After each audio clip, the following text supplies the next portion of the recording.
নমস্কার, আমি তরুণ ঘোষ। একটা খবর শুনলাম, কাগজেও বেরিয়েছে, জনকণ্ঠে, ডক্টর ইউনূস নাকি সুইজারল্যান্ড যাচ্ছেন। এখন বিশ্ব অর্থনৈতিক ফোরাম বার্ষিক সম্মেলনে অংশ নিতে সুইজারল্যান্ড যাচ্ছেন অন্তর্বর্তীকালীন সরকারের প্রধান উপদেষ্টা এবং নোবেল জয়ী অর্থনীতিবিদ ডক্টর মোহাম্মদ ইউনূস। নতুন বছর উপলক্ষে এটি তার প্রথম বিদেশ সফর। আগামী 21 থেকে 24 তারিখ দাভোসে ওই অনুষ্ঠানে বার্ষিক অনুষ্ঠান হবে। পররাষ্ট্র মন্ত্রণালয়ের কর্মকর্তাদের মতে 4 দিনের সফরে বিশ্ব অর্থনৈতিক ফোরামে যোগ দিতে আগামী 20 জানুয়ারি দিবাগত রাতে দাভোসের উদ্দেশ্যে ঢাকা ছাড়ার কথা প্রধান উপদেষ্টার। সম্মেলন ছাড়াও ডক্টর ইউনূস বিভিন্ন আন্তর্জাতিক সংস্থার প্রধান, কোম্পানির সিইও এবং উদ্যোক্তাদের সঙ্গে বৈঠক করবেন। সবশেষ প্রধান উপদেষ্টা D8 সম্মেলনে যোগ দিতে ডিসেম্বরে মিশর সফর করেন। 3টি সফরেই বহুপাক্ষীয় ফোরামের অংশগ্রহণ ছিল। এখনো পর্যন্ত ডক্টর ইউনূস দ্বিপাক্ষীয় কোনো সফর করেননি। এটা আর কোনো রাষ্ট্রনেতাকে কিন্তু এখানে কোনো নাম দেখলাম না।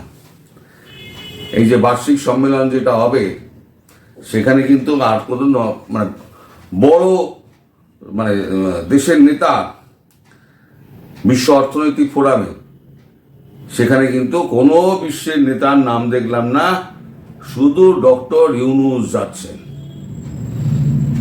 মনে হচ্ছে এটা হচ্ছে একদম বাইডেন প্রশাসন এবং হিলারি ক্লিন্টনের প্রযোজিত কার্যক্রম মনে হচ্ছে। আমি ভুলও হতে পারি। এখন মজার ব্যাপার হলো, যদি কোনো কূটনৈতিক সফর হয় বা কূটনৈতিক সফর সঙ্গী কারুর সঙ্গে যদি কেউ যায়, তাহলে পরে সেই বিমান কিন্তু কোনো দেশ আটকাতে পারে না। উনি নাম করেছেন কূটনৈতিক সফরের, যদিও এখানে কূটনীতির কোনো দেশের কোনো নেতার নাম নেই। উনি উচ্চ পর্যায়ের কিছু কর্মকর্তাদের সঙ্গে আলোচনা করবেন, ওখানে একটু ভাষণ দেবেন। তার জন্য 4 দিনের সফর। সঞ্জীব চট্টোপাধ্যায়ের গল্প ছিল, গন্ধটা যেখানে কেমন কেমন লাগছে, আমারও কিন্তু গন্ধটা কেমন কেমন লাগছে।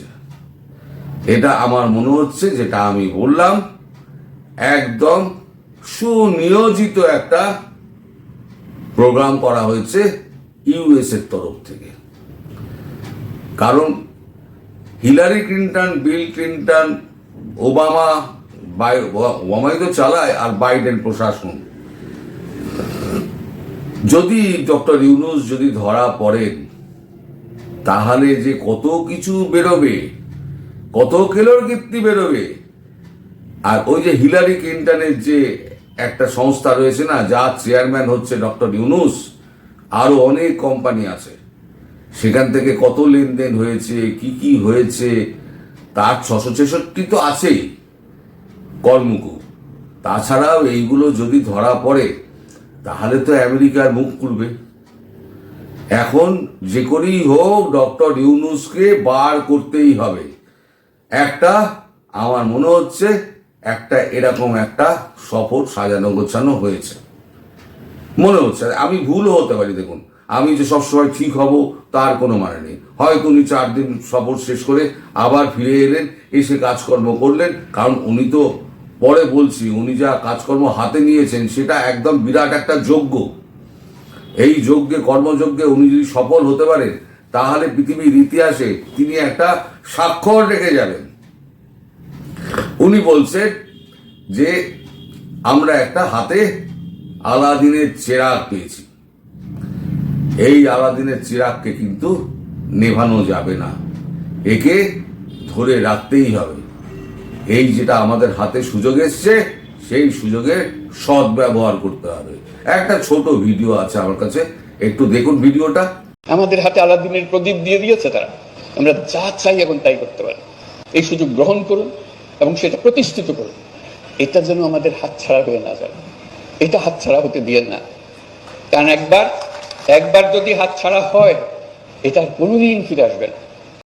দর্শক, উনি যেটা বলছেন আলাদিনের চিরাগ, এখন এই চিরাগের আগুনে না 300-350 কারখানা পুড়ে গেছে। চিরাগের যে আগুন তাতে চলতে আছে, আর চিরাগ থেকে একটা দৈত্য নয়, হাজারে হাজারে দৈত্য বেরিয়ে পড়েছে। দৈত্য বেরিয়ে পড়ে তারা খুন, জখম, রাহাজানি, ধর্ষণ এবং যা যা অন্যায় করা যায় সমস্ত রকম অন্যায় ওই দৈত্যেরা সমস্তই চিরাগ থেকে বেরিয়েছে। এখন এই দৈত্যদের এখন তো সামলাতে হবে। আলাদিনের চিরাগ হাতে পেয়েছে, সেই চিরাগকে যদি কন্ট্রোল করে না রাখা যায়, আর তাকে যদি জ্বালিয়ে না রাখা যায়, তাহলে পরে হবে কি করে? বিশ্বকে জানাতে হবে না? ডক্টর ইউনূস তিনি সারা বিশ্বে একটা তার প্রতিভার ছাপ রেখে যাবেন। নোবেলে কি ছাপ পড়েছে আমি জানি না, আর নোবেল কি করে পাওয়া যায় সেটা অনেকেই জানে। আপনাদের মতো অনেকেই খোঁজ খবর রাখেন, যারা আমেরিকার চামচাগিরি করে তাদেরকে নোবেল, বিশেষ করে ডেমোক্র্যাট শাসনে, রিপাবলিকান শাসনে যারা নোবেল পেয়েছেন তাদের নিয়ে কিন্তু কোনো সমস্যা নেই, কোনো বিতর্ক নেই। আমাদের অমর্ত্য সেনকে নিয়ে যেমন আমাদের রিপাবলিকান দল দিয়েছিল, তখন কিন্তু কোনো বিতর্ক দেখা যায়নি। অমর্ত্য সেনকে নিয়ে কোনো বিতর্ক নেই। কিন্তু বাকি যারা যারা আছে সব কিন্তু প্রযোজিত কার্যক্রম একেবারে। তো দেখা যাক ডক্টর ইউনূস 4 দিন বাদে ফিরে আসেন কি ফিরে আসেন না। এখন তার জন্য আমাদের 20 তারিখের পর 24 তারিখ অব্দি হাঁ করে ঢাকা বিমানবন্দরের দিকে তাকিয়ে থাকতে হবে। এদিকে একটা খবর রটেছে, এই যে দৈত্য ফৈত্য যারা আছে তাদের মধ্যে একজন যেটা আছেন তার নাম হচ্ছে আমাদের Sarjis Hasnat. Big boys plays that night.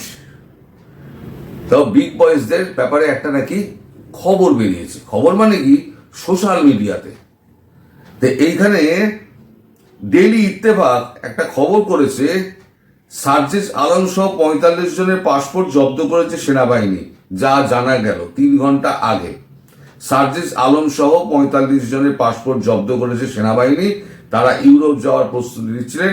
বেশ কয়েকদিন ধরে সামাজিক যোগাযোগ মাধ্যমে ছড়িয়ে পড়েছে এমন একটি খবর, যেখানে দাবি করা হয়েছে জাতীয় নাগরিক কমিটির মুখ্য সংগঠক এদেরকে পাসপোর্টটা এদেরকে জব্দ করা হয়েছে। কিন্তু তার খবরের সত্য মিথ্যা জানা যায়নি, আমিও যেমন জানি না এটা সত্য কি মিথ্যা, আমিও জানি না। তবে যদি এটা হয়ে থাকে, হওয়ার সম্ভাবনা খুবই কম, একেবারে 1%। যদি এটা হয়ে থাকে তাহলে জানবো অন্য কিছু একটা ঘটতে চলেছে।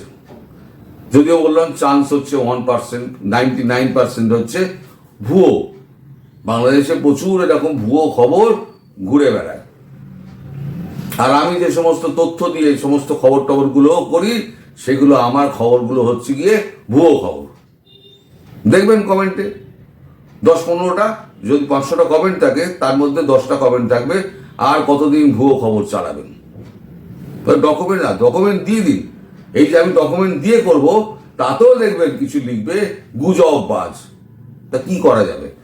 তো এই সমস্ত দৈত্যদের যদি পাসপোর্ট যদি সত্যিই যদি সেনাবাহিনী জব্দ করে, তাহলে পরে তো বড় খবর।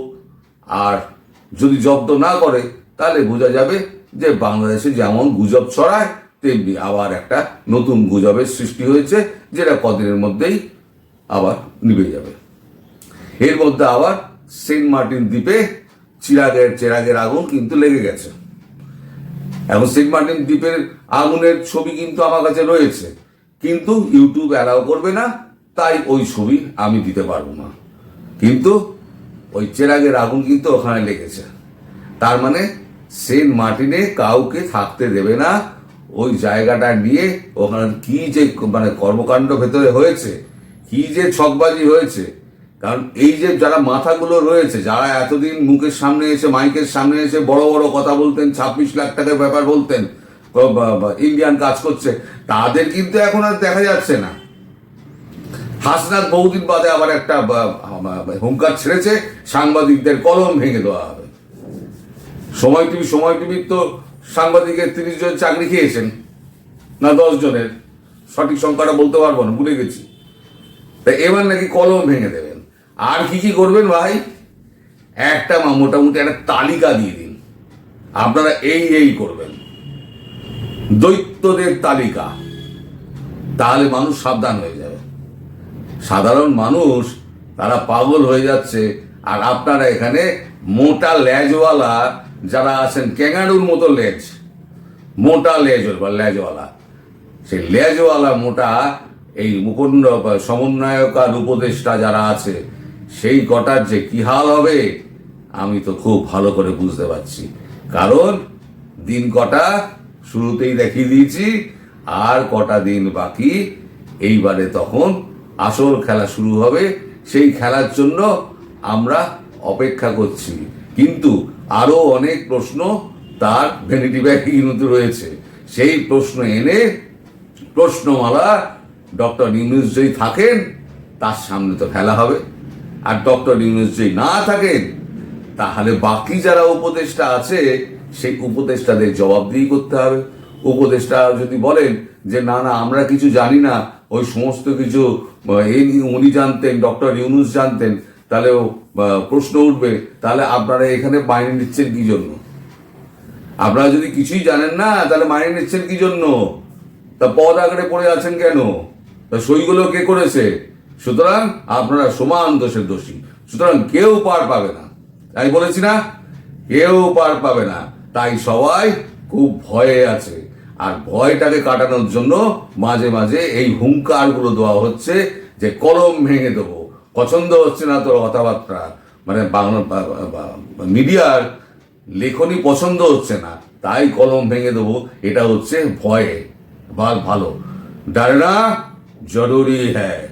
আমি কি বলেছি? ডরনা জরুরি হ্যায়, ডরো। সবাই ভালো থাকবেন, সুস্থ থাকবেন এবং সাবধানে থাকবেন। নমস্কার।